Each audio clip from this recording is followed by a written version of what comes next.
네, 이어서 뉴스 따라잡기 이어집니다.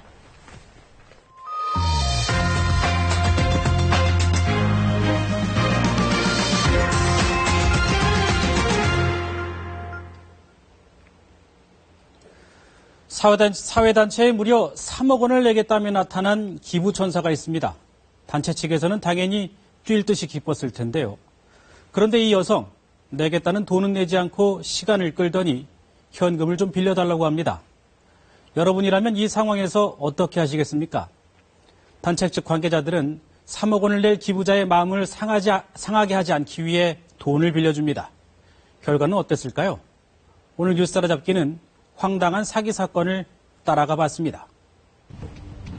지난 4월 서울의 한 독립운동 계승단체에 한 통의 전화가 걸려왔습니다. 전화를 건 건 한 중년 여성, 자신의 어머니가 재산 3억 원을 이 단체에 기부하고 싶어 한다고 했습니다.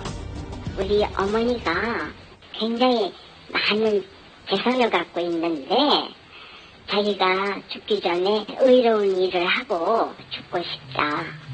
그리고는 기부금을 전달할 수 있도록 어머니가 다니는 대학병원 근처로 와달라고 했습니다. 어머니가 지금 암 말기라 상당히 생명이 위중하다. 독립유공자인 외삼촌 생각에 특별히 독립운동 관련 단체에 기부하기로 했다는 이 여성. 단체 관계자들은 고마운 마음에 부랴부랴 약속 장소로 달려갔습니다. 하지만 정작 기부자인 어머니는 보이지 않았는데요. 왜 안 오시냐고 그랬더니 지금 주사를 맞고 있다. 그래서 또 전화를 하더니 이제 거의 끝나서 곧 오신다고 그런다. 그렇게 기다리는 동안 김 씨는 기부를 결정하기까지의 과정과 묻지도 않은 가정사를 늘어놓기 시작합니다. 나한테는 우산을 안 주고 여기 기부를 꼭 하겠다고 그러는지 그것 때문에 엄마하고 많이 다투고 그랬는데 마지막 성원인식을 이루니까 자식으로서 자기가 졌다고 그러면서 자신들은 종업원 200여 명을 둔 술집을 3개나 경영하고 있어 재산이 많다고도 했습니다. 얼마나 엄격하게 엄마가 교육시키는지 모른다. 절대로 명품 같은 건 갖지도 못하게 하고. 이렇게 대화를 나눈 지 벌써 1시간. 갑자기 여성은 저녁 장사를 준비해야 할 시간이라며 어디론가 바삐 전화를 겁니다. 그리고는 장을 보려고 아가씨가 지금 와 있다. 저녁장 보게 하려면 돈을 줘야 되는데 자기는 카드를 보이면서 카드밖에 지금 없는데 카드를 주면은 마구 산대요. 물건을. 이제 곧 어머니가 오실 테니 잠깐만 현금을 빌려달라는 여성. 단체 관계자 3사람은 지갑 속에 있던 현금 14만 원을 모두 털어 건넸습니다. 그런데 아니나 다를까 돈을 받아든 여성은 이후로 종적을 감춰버리고 맙니다. 초대형 주점 3곳을 운영한다는 갑부가 단돈 14만 원을 들고 달아나버린 겁니다. 기다리다가 너무 황당하니까 이제 그냥 바보처럼 다 한 거죠. 6개월 뒤 달아났던 여성은 결국 경찰에 붙잡히고 말았는데요. 알고 보니 이 여성 이런 식으로 전국을 돌며 4명의 피해자에게서 1,000만 원을 받아 가로챈 혐의를 받고 있었습니다. 기부를 한다는 그 자체에 대해서 상당히 호감을 갖고 있기 때문에 일단 거기서부터 어떤 그 사람을 그 사람이 좋은 사람이구나 이런 사람을 믿게 되니까 그 사람이 설마 나한테 거짓말을 할까? 이런 황당한 사기 사건을 들어보면 어떻게 그런 말을 그렇게 쉽게 믿을까? 또 어떻게 그런 사기를 당할 수 있을까 싶으신 분들 많으실 텐데요. 그런데 피해자들은 한결같이 무엇에 홀린 것처럼 의심할 겨를이 없었다라고 말합니다. 취재진이 만난 피해자 가운데는 세계 지하경제기구 총재라는 사람에게 당한 경우도 있었습니다. 40대 사업가 양모 씨 역시 황당한 일을 당했습니다. 2년 전 지인으로부터 이른바 큰일을 하는 사람을 소개받았다는 양 씨. 관련 상당히 의미 있는 일을 하고 있는데 마지막에 좀 경비가 좀 모자란다. 그래서 그걸 가서 지원해주면 상당히 의미 있는 일이 될 것 같다. 그래서 좀 만나봐라. 서울의 한 특급 호텔에서 만난 50대 남성 박모 씨. 박 씨는 여러 명의 수행원을 거느리고 나타났다고 합니다. 같이 일하는 직원들 한 2-3명 데리고 일하는 것 같더라고요.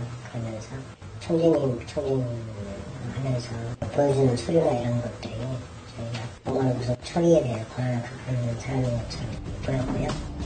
대체 이 남성은 어떤 단체의 총재인 걸까? 놀랍게도 박 씨는 자신이 세계 지하 자금을 관리하고 있다고 했습니다. 듣기에도 생소한 세계 지하 경제기구 총재. 호텔에 왜 있냐 그랬더니 아니, 보안상 문제 때문에 호텔에 있으라고 그랬다. 영감께서.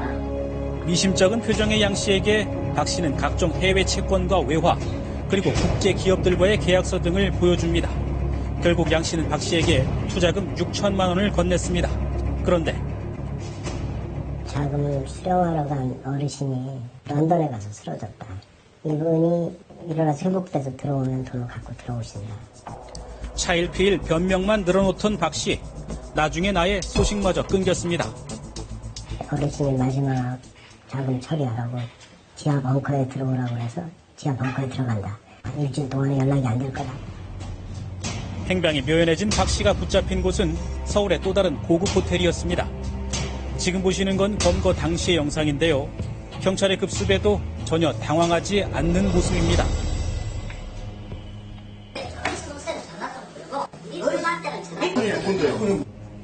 검거 과정에서도 자신이 세계 지하 경제기구의 총재라며 오히려 큰 소리를 쳤다고 하는 피의자.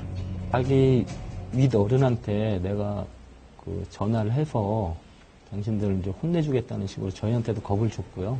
위에서 전화를 해놨기 때문에 3일 정도면은 자기가 풀려나서 정상적인 활동을 할 수 있다고 계속 강조했던. 실제 박 씨가 숨겨둔 금고에서는 무려 252조 원어치의 채권과 화폐가 발견됐는데요. 물론 모두 가짜였습니다. 그거는요, 이쪽 그것도 아니고 기록부예요. 국제전쟁 아동 포함이거든요.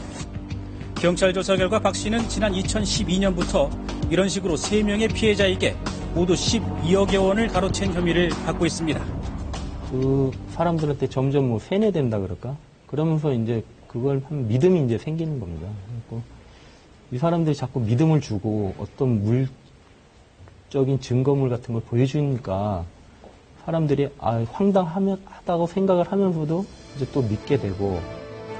경찰은 박 씨를 사기 혐의로 구속하고 일단 4명을 불구속 입건했습니다.